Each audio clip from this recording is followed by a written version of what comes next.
السلام عليكم ورحمة الله وبركاته. ازيكم يا حبايبي؟ عاملين ايه؟ كل سنة وانتم طيبين وكل ثانية وانتم بخير. معاكم ام هشام وصفات سوبر مام. النهاردة بنعمل اسفة جدا طبعا اني ما نزلتش فيديوهات من زمان قوي، كان عندي ظروف كده ربنا عالم بيها، فالحمد لله رب العالمين دايما. النهاردة موضوع الفيديو بتاعنا اللي هو ايه؟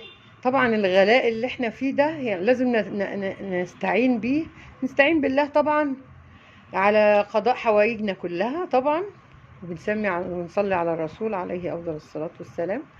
فايه ازاي ست البيت تقدر يعني ايه تتماشى وتواكب الغلاء اللي احنا فيه ده من غير ما تأثر في اي حاجة، يعني لا تأثر في واجب بيتها ولا في نظافة غسيلها ولا الكلام ده. موضوع الفيديو النهاردة على ان نظافة الغسيل ازاي نعمل خلطة كويسة جدا وبرضو اقتصادية جدا جدا.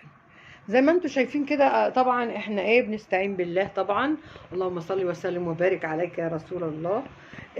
النهاردة معانا خلطة الغسيل اللي هي الجبارة زي ما بيقولوا. يعني احنا طبعا ايه البرسيل كنت بجيب الكيلو ده ب30 جنيه، دلوقتي بقى ب50. فعلشان طبعا ال الكمية بقت صغيرة فما ينفعش كده، هيخلص في اسبوع ولا 10 ايام. يعني لو اسرة صغيرة زي عندي كده مثلا، لا انا بعمل ايه بقى؟ بروح جايبة الكيلو زي ما انتم شايفين، كيلو البرسيل ده اهو. طبعا دي طبعا بتاعت فضيت اهي، فاضل فيها حاجات بسيطة جدا اهي، زي ما انتم شايفين كده فاضل فيها حاجات لا تذكر.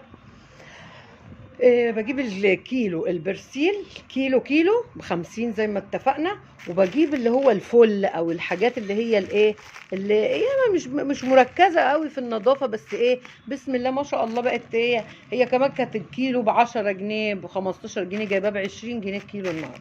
تمام. هنعمل هنحط الكيلو ده على الكيلو ده، وجبنا كمان معانا ب5 جنيه بيكربونات الصوديوم او الكربوناتو. وقبل كده طبعا عملنا مع بعض الايه، ملح الليمون. ثانية واحدة عشان مش عارفة افتحه. ده ملح الليمون احنا عملناه، انا عملته معاكم في القناة قبل كده تقريبا كده. يعني ده ملح الليمون.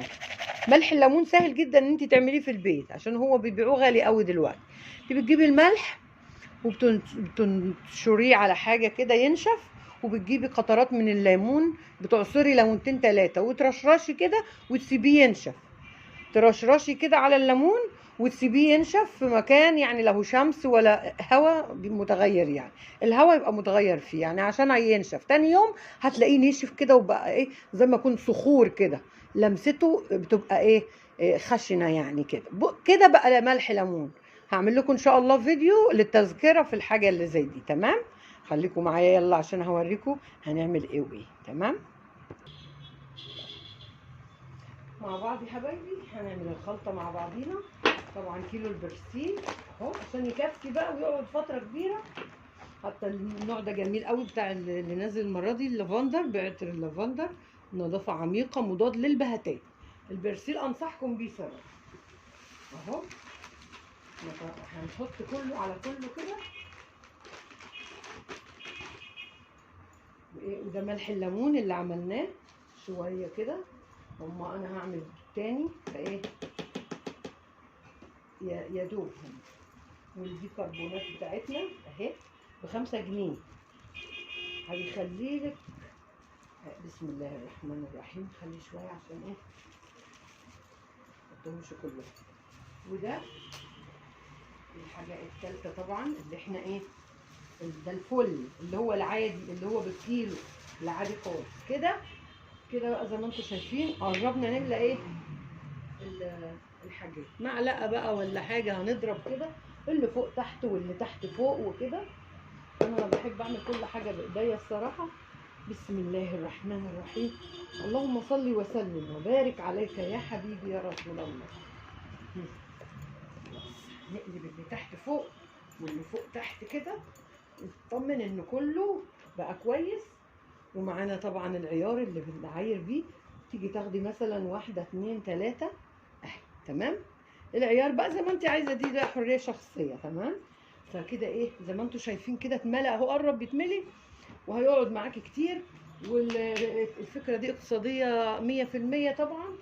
وان شاء الله اجيلكم في فيديو تاني يكون يفيدكم. انا ما بعملش ابدا الا اللي يفيد الناس. لو في حاجه هتبقى استفاده شخصيه ليا فقط مش هعملها.